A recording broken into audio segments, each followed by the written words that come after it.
নওগাঁয় চামড়া সংরক্ষণে ব্যস্ত ব্যবসায়ীরা। এবার জেলায় প্রকারভেদে গরুর চামড়া ৩ থেকে ৭০০ টাকা দরে বিক্রি হলেও ছাগলের চামড়া কিনে লোকসান গুনছেন মৌসুমি ব্যবসায়ীরা। অপরদিকে সঠিক নিয়মে চামড়া সংরক্ষণের লক্ষ্যে ৭৪ টন লবণ বিনামূল্যে বিতরণ করেছে সরকার। তাই এবার নওগাঁয় চামড়া নষ্ট হওয়ার সম্ভাবনা নেই বলে মনে করছেন জেলা প্রশাসন। নওগাঁ প্রতিনিধির পাঠানো তথ্য ও ছবিতে ডেস্ক প্রতিবেদন। ওয়ালটন আবারও মিলিয়নিয়ার অফারে ওয়ালটন ফ্রিজ কিনে আপনিও হয়ে যেতে পারেন মিলিয়নিয়ার।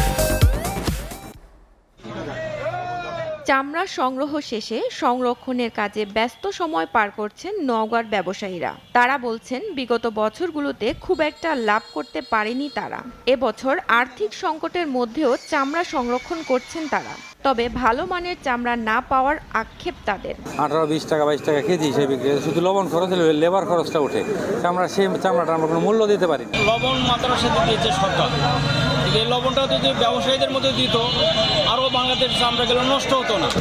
অন্যদিকে চামড়া নষ্ট বন্ধে পদক্ষেপ নিয়েছেন জেলা প্রশাসন। প্রথমবারের মতো সরকারিভাবে জেলার 11টি উপজেলার বিভিন্ন মাদ্রাসা, এতিমখানা ও লিল্লাহ বোর্ডিংগুলোতে বিনামূল্যে লবণ দেওয়া হয়েছে।